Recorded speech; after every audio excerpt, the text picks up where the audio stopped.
1950 के दशक में पोलैंड की राजधानी वारसा में सेट रिवर्स एक गहरे व्यंग्य से भरी फिल्म है जो राजनीतिक दमन, स्वतंत्रता और समाज में महिलाओं की भूमिका के इर्द गिर्द घूमती है। इस फिल्म की मुख्य कहानी एक महिला सबीना जेनकोवस्का के इर्द गिर्द बुनी गई है, जो अपने जीवन की एक बेहद सख्त हकीकत से जूझ रही है। सबीना एक 30 साल की महिला है जो एक कविताओं के प्रकाशन गृह में संपादक के रूप में काम करती है। सबीना की जिंदगी बहुत साधारण है। वह एक शांत और शर्मीली महिला है जिसे खुद से यह विश्वास हो चुका है कि अब उसकी शादी नहीं होगी। वह अपनी माँ और दादी के साथ रहती है, जो उसकी शादी को लेकर बहुत चिंतित हैं। ये दोनों महिलाएं किसी भी कीमत पर उसके लिए एक अच्छा पति ढूंढने के लिए उतावली हैं।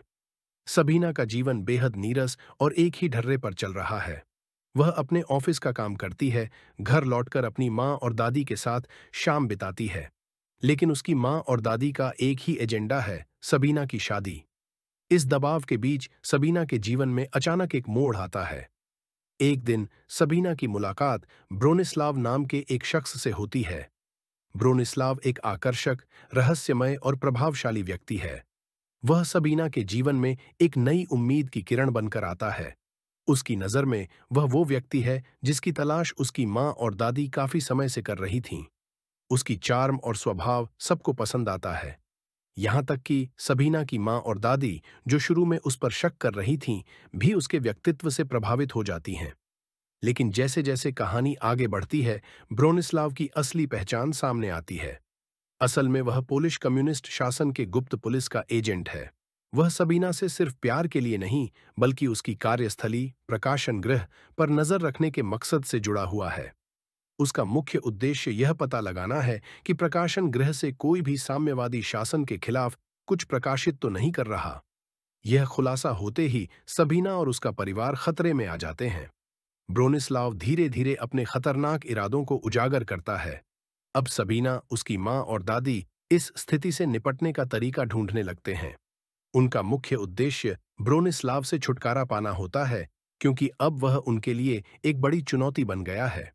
और यहीं से फिल्म की कहानी एक गहरे हास्य में बदल जाती है, जिसमें ये तीन महिलाएं मिलकर एक षड्यंत्र रचती हैं ताकि ब्रोनिस्लाव से मुक्ति पाई जा सके।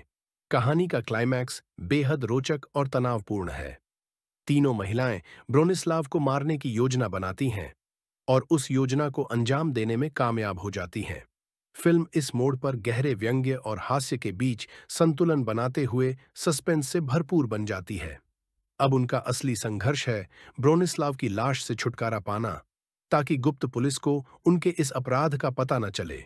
हालांकि फिल्म का अंत एक गहरे विचार और कड़वे सच को उजागर करता है।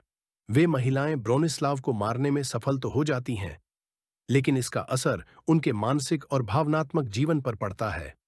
सबीना और उसका परिवार अपने किए गए काम के बाद जिंदगी में होने वाले बदलावों से जूझने लगते हैं।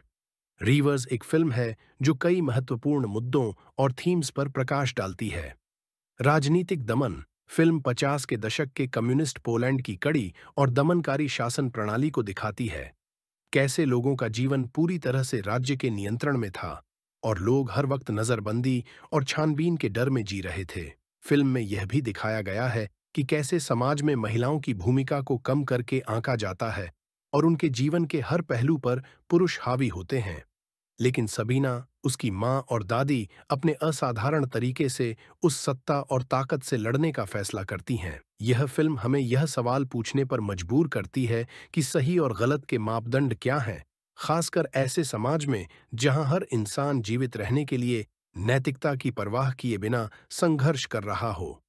फिल्म की सिनेमेटोग्राफी भी बेहद खास है। पूरी फिल्म को ब्लैक एंड व्हाइट में शूट किया गया है, जो 1950 के दशक की परिस्थितियों को बखूबी दर्शाता है। इस फिल्म की दृश्य शैली उस समय की कठोर वास्तविकता और तनाव को और भी अधिक प्रभावी ढंग से सामने लाती है। रिवर्स एक सधी हुई और बेहतरीन ढंग से बुनी गई फिल्म है, जो 1950 के दशक के साम्यवादी पोलैंड की कठिन परिस्थितियों और समाज में महिलाओं की जटिल भूमिका को दर्शाती है।